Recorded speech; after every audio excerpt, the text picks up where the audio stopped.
Okay, well, welcome to this session 5. My name is Andrea Doré. I'm professor at Universidade Federal do Paraná in Curitiba. I will moderate this session and you can address the questions privately by chatting me. The title of this session is Maps and the Teaching of Geography. And our first speaker is Kory Olson. He is Associate Professor of French at Stockton University. He recently published The Cartography Capital, Mapping Third Republic Paris by Liverpool University Press, as well as articles on French geography, travel guides, geographic education, and French urbanism, among others. And the title of his paper is A Scientific Approach to Making Maps, Parlier's Méthode de cartographie, carte à main levée et de mémoire tracés rapide. Thank you very much, Kory, and you have 15 minutes. And thanks everybody for coming to this session. Great, thank you, Andrea. Let me pull this up and see if I can do this. Perfect.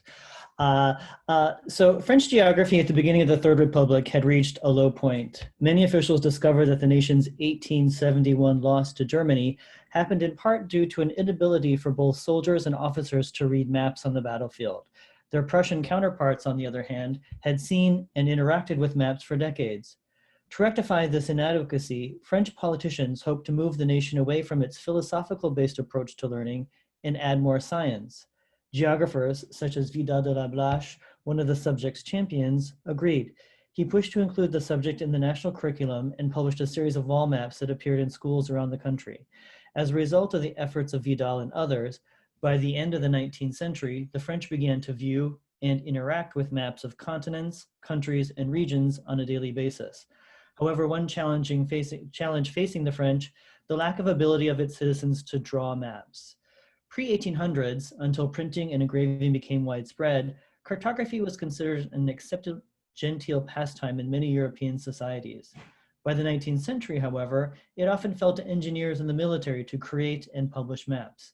Access to cartography throughout Europe at the turn of the 20th century varied from country to country. Generally, the state produced most of its maps, with the majority of those creators based in the military. Britain's geographical section of the General Staff, for example, resided in the War Office, and in France, its Service Géographique de l'Armée operated out of the Ministère de la Guerre.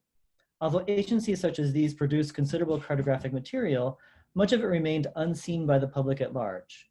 Where the French army devoted manpower to creating official topographical maps, such as the Carte étagère throughout the 19th century, private publishers took the lead in the publication of many of the maps that most French citizens actually saw and used, such as those found in travel guides and eventually school textbooks. In France, an individual hoped to raise the subject to the status of a science. At the beginning of the 20th century, Jacques Parlier, a former military captain, hoped to change France's cartographic deficiency. In an era where too few children recognized, let alone created maps, teachers believed map making was one of the most essential parts of the teaching of geography. To rectify this deficiency, Parlier published 2 Méthode de cartographie, carte à main levée et de mémoire tracée. His 1905 edition focused on helping readers create maps of France and its regions. 2 years later, his 1907 text employed his same technique to help readers generate them for the rest of the world. Although not an active member of the state cartographic enterprise, Parlier hoped that his work would improve French cartography and teach future generations how to create accurate, recognizable maps and to guide those students toward a cartographic output based on une géographie scientifique. Parlier's 2 manuals are important in a few ways. To begin, his 1905 text is one of the first instruction manuals for school-age children in France with a specific mission to teach its readers how to construct and draw maps. Second, he presents the technically challenging cartographic undertaking in a simplified, orderly manner. More specifically, Parlier pares geographic spaces down to basic geometric shapes. He does not expect his readers to create overly detailed or colored cartographic products, but instead hope they can construct tracés rapides or hand-drawn outlines of a region or even a whole country. This paper will examine 2 of Parlier maps and look at how his Méthode teaches readers a step-by-step basis on how to create them. Furthermore, I will examine how he presents both domestic and foreign territories to the French in the hopes that his text could also assist in the teaching of geography. To start, Parlier proposes a multi-step process from blank piece of paper to full map. First, he has readers seek out des alignements naturels of a proposed area. These borders refer to natural features, such as rivers, mountain ranges, or coastlines. Next, Parlier will have readers construct a canvas or canvas. This outline, often akin to geometric shapes, squares, triangles, etc., forms the basis for future diagrams and for the newly created map.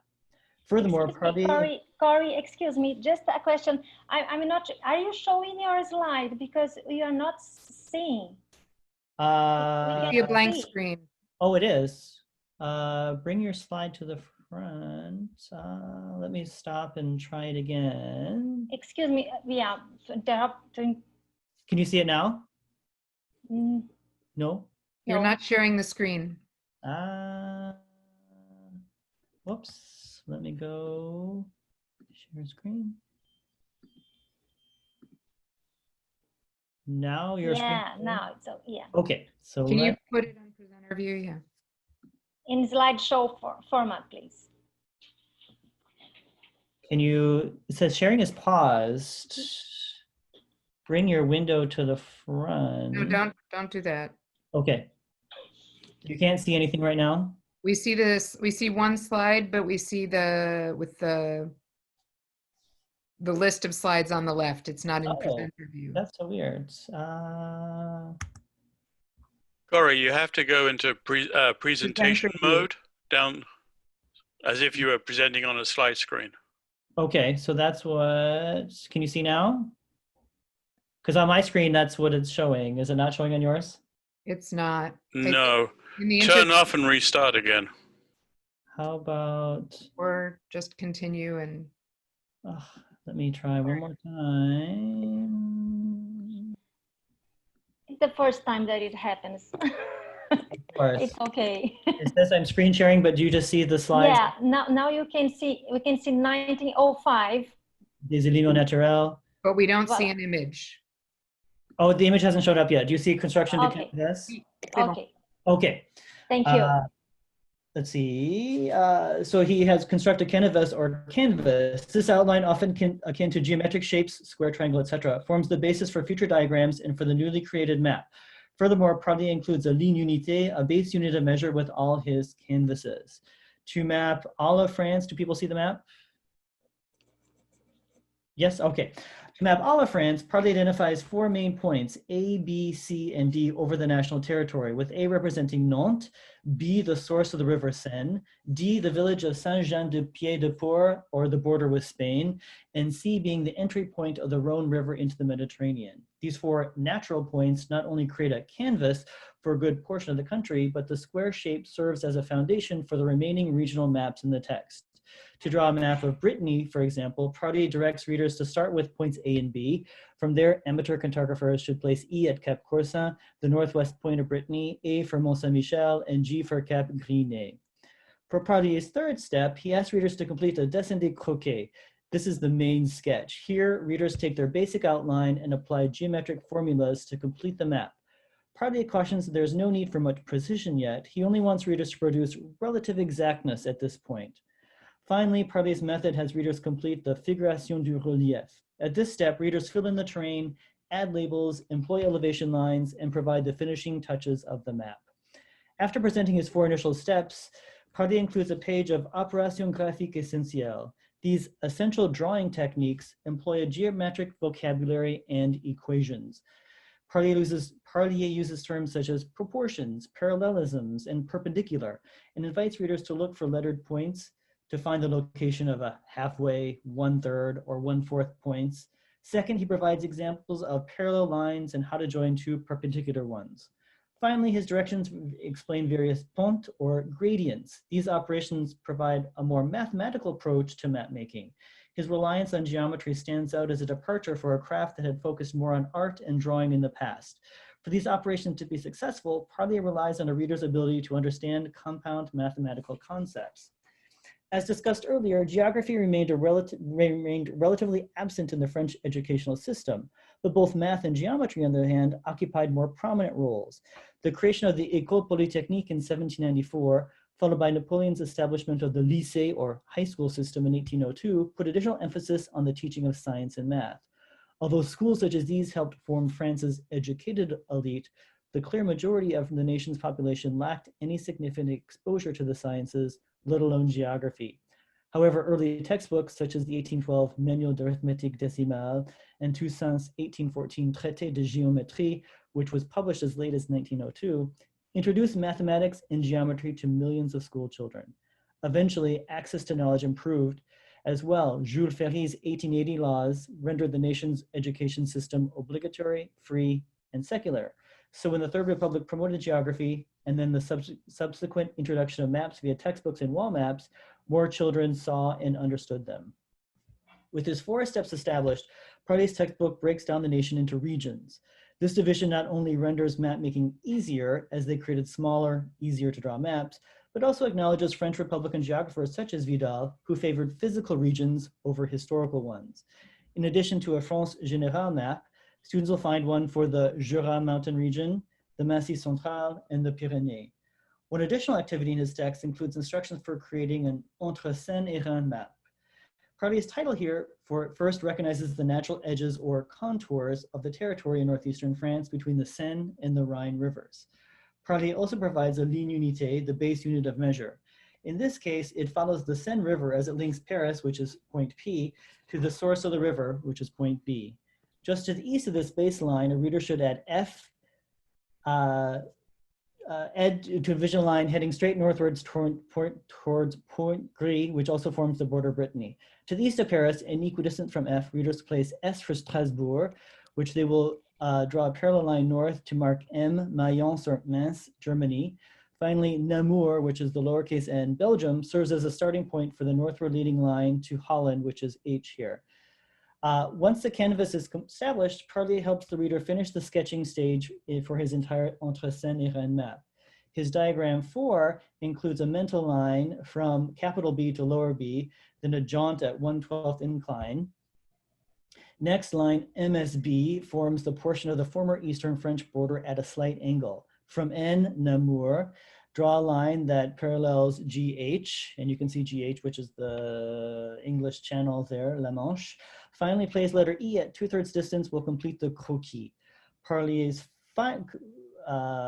complete map of the region will provide the final details needed for the figuration du relief for any student that wished to add them. How does Parlier fill in the finished space between the Seine and the Rhine rivers? It is notable that points S, M, and N take readers outside of France's border. Strasbourg, no longer French in 1905, maintains a prominent role in the Entre Seine et Rhin map, although a reader might struggle to find the city's name, since most French politicians believe that Alsace-Lorraine region remained culturally, historically, and geographically French. The city's inclusion on Parlier's map is no surprise. Perhaps for that reason, Parlier places more emphasis on physical geography. The recently created and hated national boundary between France and its neighbors, presented as a faint dotted line, becomes lost among the prominent blue rivers. Readers also find that the bold labels identifying the Ardennes, Vosges, and Eifel mountain ranges and Germany's Black Forest overshadow the region's political labels. Traditionally, this segment of France, home to Artois, Lorraine, Picardy, Champagne, Alsace regions, along with portions of Normandy and the Ile-de-France, defied traditional geographic distinctions that Corsica, Brittany, or even Provence enjoyed. The grouping of so many provinces here made it challenging for students from elsewhere in France to identify. In 1907, 2 years after his initial text, Parlier published a second Méthode de cartographie, this time to instruct his readers how to draw maps of l'Europe détaillée et les 5 parties du monde, which included North and South America, Africa, Europe, and Asia. To start, we see the same instructions and mathematical calculations. As he did for France, Parlier divides the work in his text into his 4 main steps.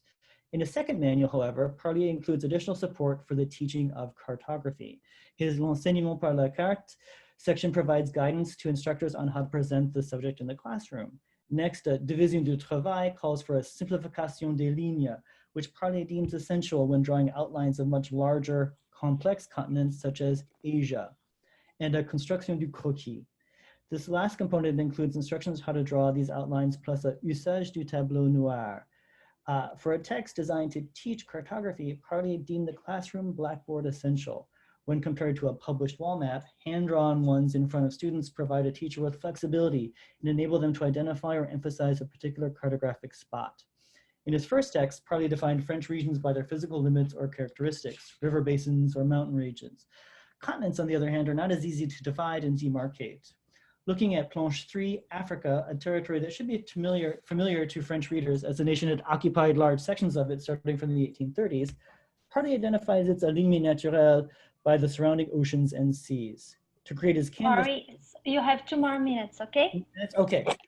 So basically, I'm going to kind of walk through, and he'll identify the outline of the continent, and through creating the kind of the initial outline, and then here with the sketch, he uses these geometric shapes to kind of guide you and create the outline of the continent. Here's the western side, and then here we can see on the eastern side how he uses things like 1/3 of incline and joining lines together using those geographical operations graphiques essentielles, etc. And so finally, you can fill in the map. And to start, one should notice here the central position of Lake Chad in the African territory north of the equator. And again, he's going to focus on physical geography, so the Nile, Congo, and Niger rivers can also be added. The inclusion of these features highlight the role of exploration and colonialism on the continent. These choices also rely on prior geographic knowledge and access to maps of the continent. The few political borders present are overshadowed by the Blue Rivers or Orange Highlands. In addition to Africa, Parlier's 1907 textbook shows readers how to draw maps of North America, South America, Europe, plus the nations of England, Spain, France, again, we saw that in the first text, Switzerland, the Alps, Germany, Italy, the Balkans, and Russia, only the Western or European side. And so to conclude, Parlier's desire to help readers learn the science of cartography will also help alleviate the nation's geographic deficiency and allow the French to learn about European nations and the rest of the world as they draw them.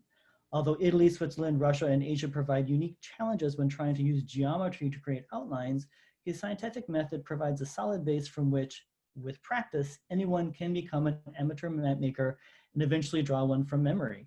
Although lack of geographic knowledge and enterprise would not preclude one from creating his maps, Parlier encourages it in the way he fills out the interiors of these regions, countries, and continents. Using river basins, mountains, and lakes as reference points, Parlier's simple outlines, geometric shapes, and physical geography all come together to help his bid to have the text become a useful addition to French classrooms.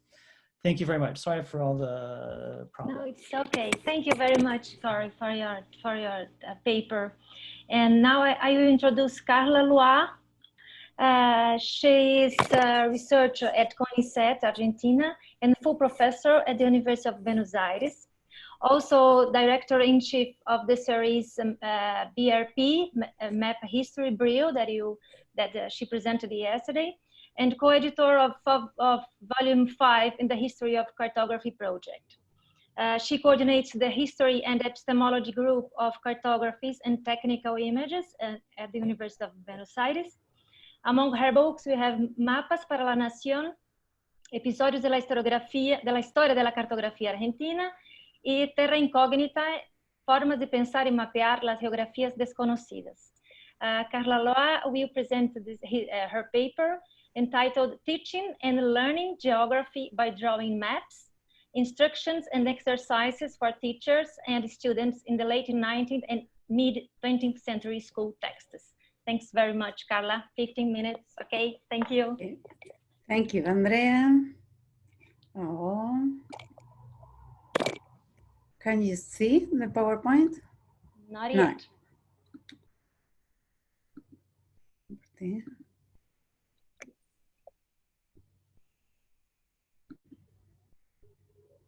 Now? No. Yes. I think you have opened something else. Okay. Now? It's not in the.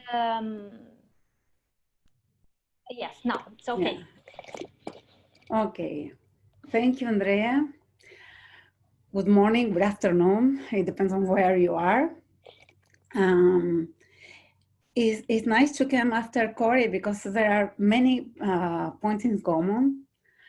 So my presentation today is focused on sketch maps, especially in school, as an epistemological device to learn and teach geography. So here are the steps I follow to develop my arguments. First, I want to examine how the place and spatiality of maps in formal education influence on the practice of drawing sketch maps. Secondly, I make a few remarks on how handwritten maps for didactical purposes were supposed to be taught. Thirdly, my point will be how learning skills have been improved by cartographic drawing in geography. And finally, I would like to show you how those maps look like. All right, first, why context and spatiality of maps are important?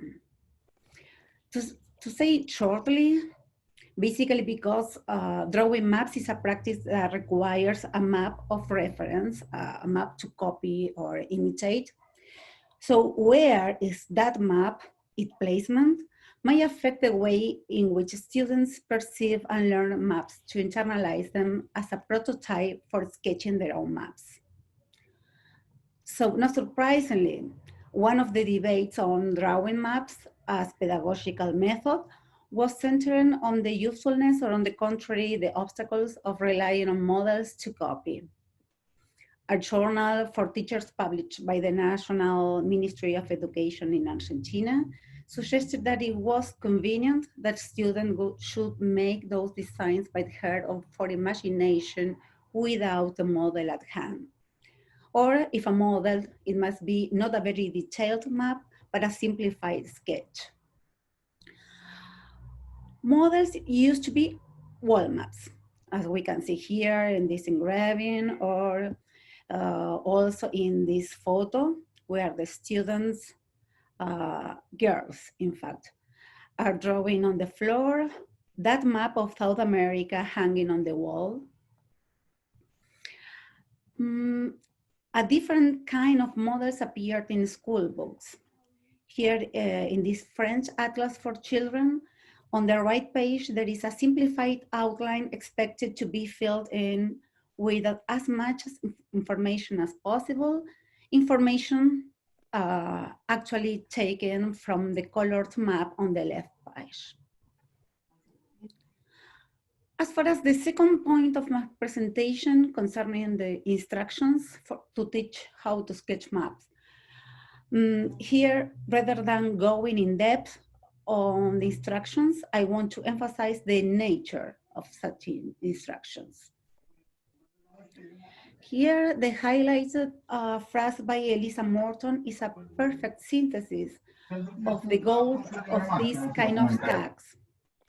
She said, "The work is not intended as a treatise of the art of drawing." That means that teachers should not lose sight that the primary objective was to teach geography and not drawing, in order to ensure the effectiveness of the exercise and to make sure that those students with poor skills were not affected in the learning process or in their self-esteem. Back to the French Atlas I showed a few minutes ago, we see that every region was displayed in a double page. On the left, there is a map, plenty of physical and topographical information, several names, and sometimes we can also find a topographical profile. Next to it, on the right page, there are simplified outlines, and at the bottom, there is a short text titled, "Regardons les cartes et retenons." Let's look at the map and keep in mind the following text. Without mentioning it, this exercise teaches one of the basic premises of cartography. All maps are the result of a selection process of data. Here is an example about how maps and text or images and words work together. Yeah, here is the text. Here is another example of a cool book. Technically, this is a cuaderno de cartografía or cartography notebook with a double blank page. We can imagine that the model might be provided by the teacher or hanging on the wall. And maybe, why not, there is not model at all, which would turn the sketching practice into a memory exercise or a moment of examination. The third point is about why and how drawing is a useful practice to learn geography. I want to show this example, start with this, because drawing was a skill promoted at different levels in geography classes, and not only to make maps. The instructions for drawing here were accompanied on the one hand by short text, and on the other hand by graphics of geographical features, landscapes, or even concepts that students should learn to draw. A variant of those notebooks was the so-called ISHMap geography books. They proposed to use atlases as a source of data and to use an outline available in the book as a support to integrate separate layers of information read on atlases in a single sketch map. That is to put together geographical information learned separately and then to deduce correlations. For instance, here among winds, climates, and biomes. And finally, how do the sketch maps look like? Perhaps the most known type of design of map silhouettes is that based on what Benedict Anderson called logotype map, a simplified illustration of an area that shows the most characteristic and typical features of a territory. As it has no words, it only successfully works when it is recognized. They are absolutely contextual. So it is evident that it must be learned before to be recognized.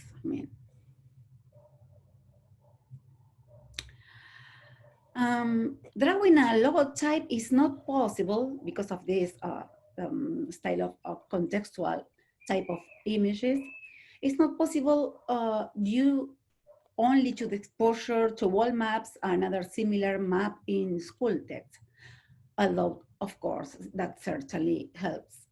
But it also requires other stimuli such as geographical descriptions. For example, school texts describe the Argentinian territory as a triangle. Then many people asked for drawing the map of Argentina, made sure to represent the triangle that they had learned through verbal descriptions.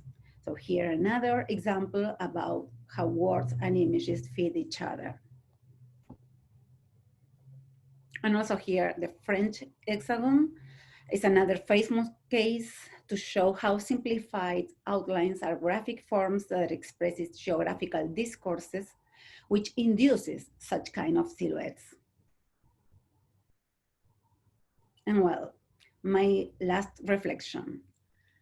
As historian of cartography or map historians, we should expand our interest beyond the institutional maps and turn our attention toward minor maps. It is fundamental more than ever before, I think, to interrogate the social functions of maps in societies, media, sciences, illiterate populations, in teaching. So what I propose is let's escape from the framework of the map as if it were an isolated and self-explanatory object. Let's escape from the framework of the map here, as maps themselves know to do since many centuries ago. Thank you very much for your attention. Thank you, Carla. And now I will introduce our last speaker, Vera Dorofeeva-Lichtmann. She studies ancient Chinese conceptions of terrestrial space and their continuous influence on Chinese cartography. She's chargée de recherche au CNRS in Paris. And thanks to visiting fellowships and international projects, she divides her working time between France, Germany, and Taiwan. Today she is present the paper entitled Teaching Geography of the Japanese Community in Latin America, a manuscript copy, 1886, of Yamada Yukimoto's printed word map. Thank you very much, Vera. You can share, yes, you share your slide, your screen. And you can unmute your microphone.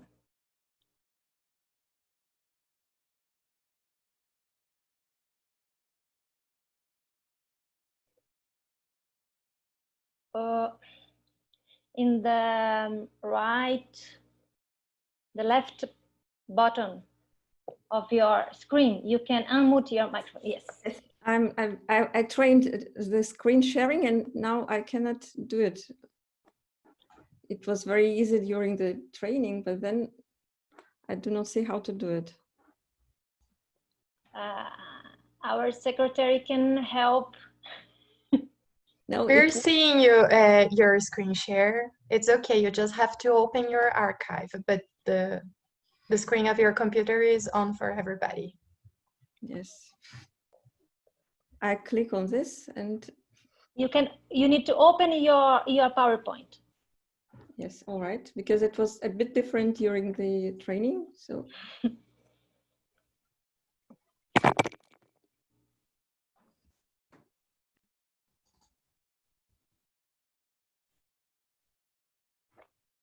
Do you see it? No. Yes, yes. All right. Well, I hope it works. So before starting, you can put, yes, okay, it's right. Thank you, Vera. Yes, all right. So the topic of my presentation was chosen as a tribute to the planned place of the symposium because the map in question is found in Sao Paulo and is still barely known to scholarly community. The current whereabouts of the map is the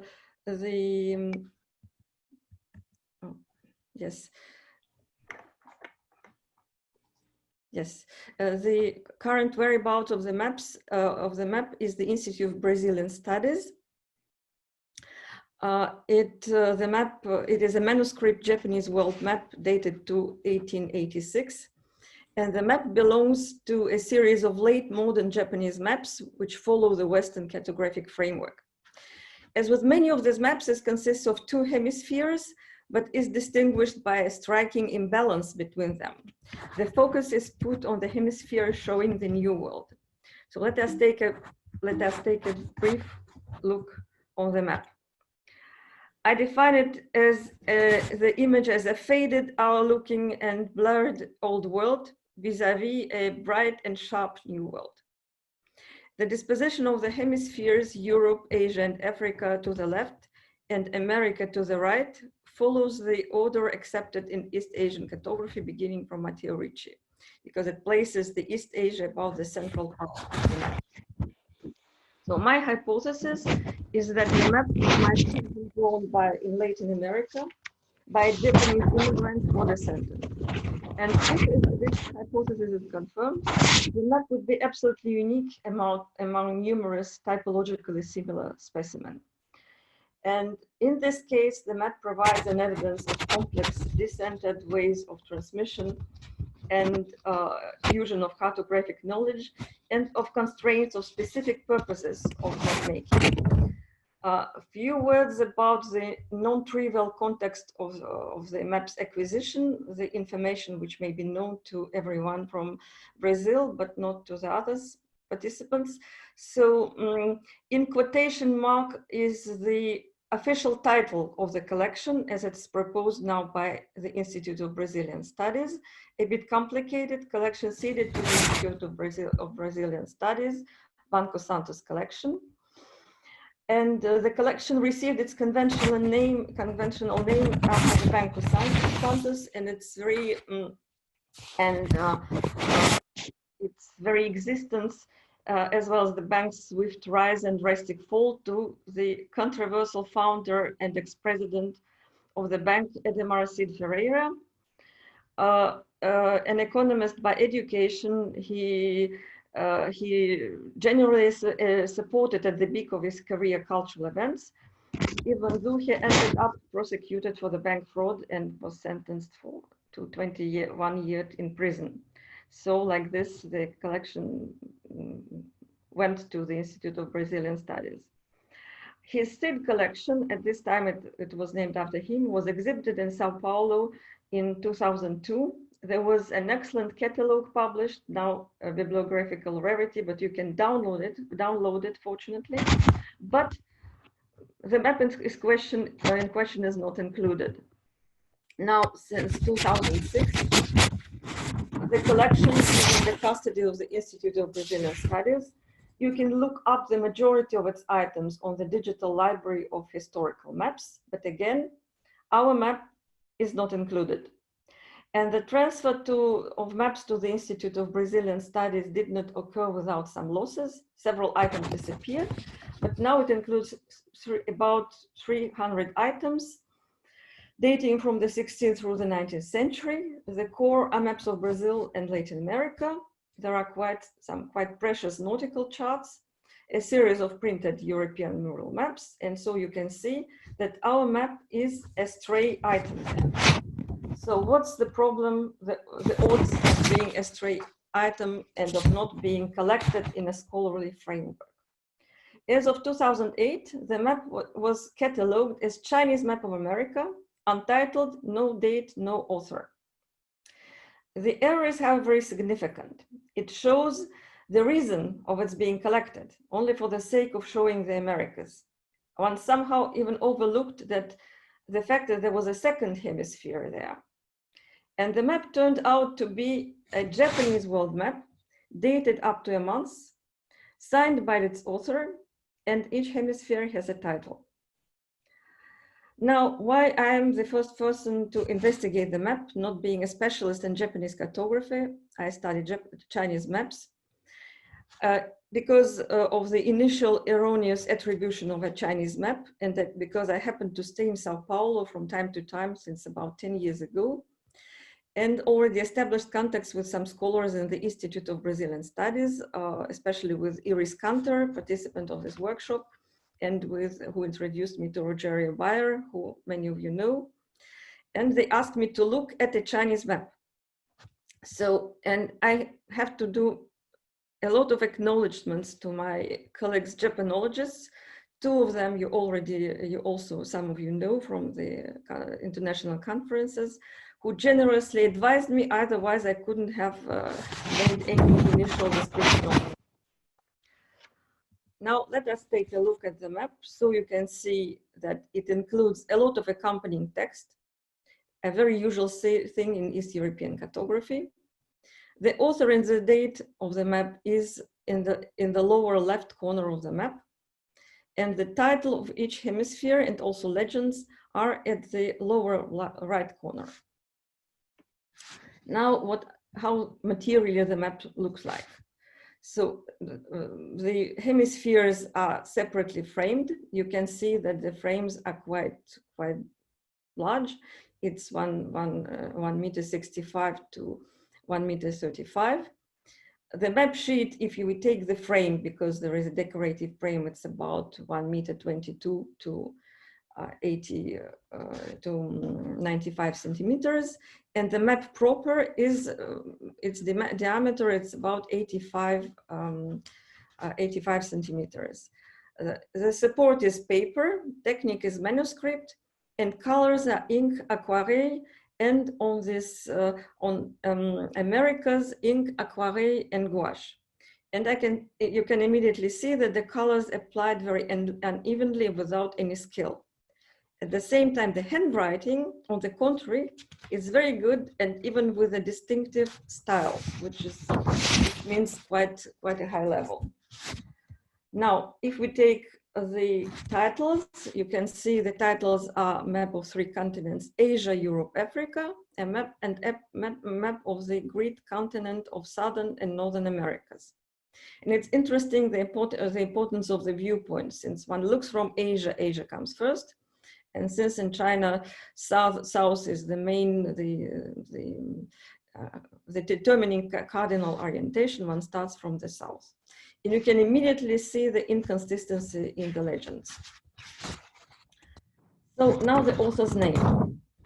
Author's name is, maybe it looks a bit heavy for non-specialists in China or Japan. So it's the Eastern Mist at Dawn, his pen name, from the habitat of the grass dew. It's his studio name. And this pen name, as well as the name of his studio, evoke fine associations deeply rooted in the Japanese and Chinese cultural traditions. So the main character of his pen name means cloudy mist at dawn or dusk, and here it's evidently, since one speaks of the East, as at dawn. Dew on the grass, both in Chinese and Japanese cultures, is a metaphor for fleeting nature of life, which became especially characteristic of Buddhist philosophy, and it also contains a fine allusion to the advanced age of the author. It is written in the map with his name that he was 74 years old. However, according to my kind Japanese advisors, Professor Mashimo Atsushi, according to him, grass dew in this context looks quite peculiar. It should be bamboo dew. However, bamboo and grass are written in a close but not identical way. And this, for me, is may be regarded as an argument in favor that it's maybe already, the map was already drawn in Latin America. And the connotations of dew on bamboo are quite different. Bamboo is a symbol of the unbending honesty and modesty of true gentlemen, and the image of dewdrops is the metaphor of pure natural beauty. And through the correlation of the East with spring, it implies that a habitat located in a bamboo grove covered with young bamboo leaves with dewdrops on them. So my special pride was that I managed to prove to Professor Mashimo Atsushi that it was certainly grass and not a bamboo. Then we have the date, the year 1886, and it's quite interesting. We have the first map, Asia, Europe, Africa, drawn first in the mid-January, and Americas about 1.5 or 2 months later, which gives us the period of time maybe which took drawing this map. Now we get to the teaching aspect. So the source of the map, both of the text and map, is a newly compiled elementary treatise on geography by Yamada Yukimoto. His book was published between 1879 and 1883. It was, one can see that it was quite a popular book, and he was very well known for his interest in teaching the basics of modern geographical knowledge. So the derived map, the manuscript map, appears shortly after the publication of the source. And Yamada's book also includes a map with 2 hemispheres, and the affinity in between this map and the manuscript is absolutely clear. They have similar cartometric properties and main toponyms. There is, however, considerable difference. So the source map is a printed black and white map, and it is a bit larger than a book's sheet because it's folded and inserted into the book. The manuscript map is much larger. It provides more space for topographical details, uses colors so one can grasp them more easily. And both are based on quite an outdated projection, and in addition with a sparser and not very convenient gradient 20 degrees. And the reason is to try to keep parallels delineated parallel to each other. This which was favored in each Asian maps in Western style East Asian maps, since the first one made by Matteo Ricci. And so it may be natural to assume that the manuscript map would be a more detailed and elaborate version of Yamada's map. This is, however, not the case. The manuscript map was redrawn from the source map, which was regarded as a simple picture. So he apparently didn't learn any techniques which Carla was demonstrating us when teaching of cartography. So quite a lot of errors were introduced with the redrawing, which no cartographer would have done. Many cartometric properties are not included. For example, the designation of the zero meridian or any other meridians clearly marked in Yamada's map, in which the zero meridian passes through Tokyo. So through the inconvenient graticule, there is in the Asia, Europe, Africa map, there was an error included with delineation of one of the meridians, and then one with the solar pole, as you can see. And also, as you can see, the two halves of Antarctic do not fit at all. So all this clearly show that the author of the map was not in good command of the basics of cartography and copied Yamada's map without really understanding the meaning of its cartographical characteristics. Now, some examples. So, as you can see, Tokyo is misplaced from its meridian, which is supposed to be zero, but here it's not precise, and it's to precise it didn't seem important to the author. And we have Vera, I'm just to say that you have 1 more minute, okay? Yes. So we have several errors. I will just go through very quickly. For example, we have two Parises and Bordeaux, very peculiar to the north. We have duplications of Tripolitania, Fezzan. This is my favorite one. Then we have south, we have the superimposition of the Central American states on Mexico. South America looks fine, just only that Sao Paulo is missing. And the question is, who would be my conclusions? Who was the author of the map? So he was a highly educated Japanese person of Japanese origin, not a cartographer, not an artist.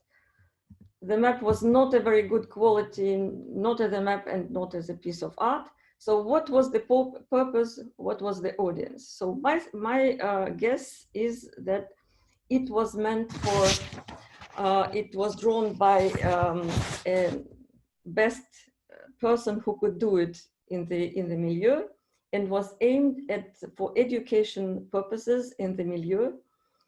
And also glossing the place names in katakana usually means educational purposes, was meant for persons who couldn't read the characters. So I shall stop here. And yes. Thank you. Thank you very much, Vera and Kory and Carla.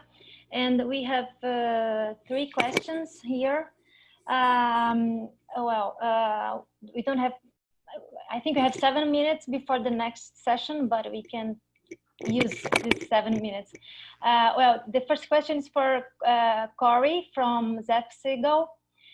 He says that Kory claims that the French-German borderlines were cancelled because of the political tension between the 2 countries.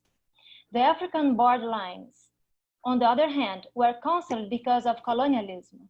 However, all the other maps, Europe, South and North America, show the same disregard to borderlines. Perhaps the author or the cartographer simply had no interest in political borders. What do you think about that? And other question for you, Kory, is from Karim Ran, and she asked to you that if you can say something about the graphic style, straightened rivers, orange block, high ground. Was he drawing on precedents? If so, what were these? Well, thank you. Those are both really good questions. In terms of borders, I definitely think he was not overly interested in borders, with the exception in the second manual, you'll see that he has specific countries, Germany, Switzerland, Spain, etc. And so obviously the borders are important for that. For Africa, I don't know if his intended audience would be looking to draw borders in Africa. I think tales of explorers going through, such as Livingstone, etc., that they would have used the Nile or the Congo. And so I think that probably was more of interest to him. For France, part of it, you know, a lot of the French maps included the new post-Franco-Prussian War border, but quite often, and even Carla's map that she included in her presentation, I noticed that Alsace-Lorraine is kind of part of that hexagon, but not really, because it's a different color. So yeah, I think political borders were less of an issue or less important to him. I think he was more in the physical geography. And for the second question, in terms of graphic style, I think he really wanted simplification. He wanted to make it very easy to draw maps. And in the text, he has the, you know, the straight lines for rivers, etc., and they're very stylized, but he also does include a more accurate representation afterwards. So the idea is that if you practice these straight lines, that you might be able to get into more detail, or with more expertise, with more practice, that you would probably be able to do the actual proper way the rivers flow or the borders themselves. So thank you. Thank you, Kory. And there is a question for Carla. Patricia Silveira, she wrote, there was a concern, she asking, there was a concern to teach the students to draw the map legend, colors and symbols, or other map key elements.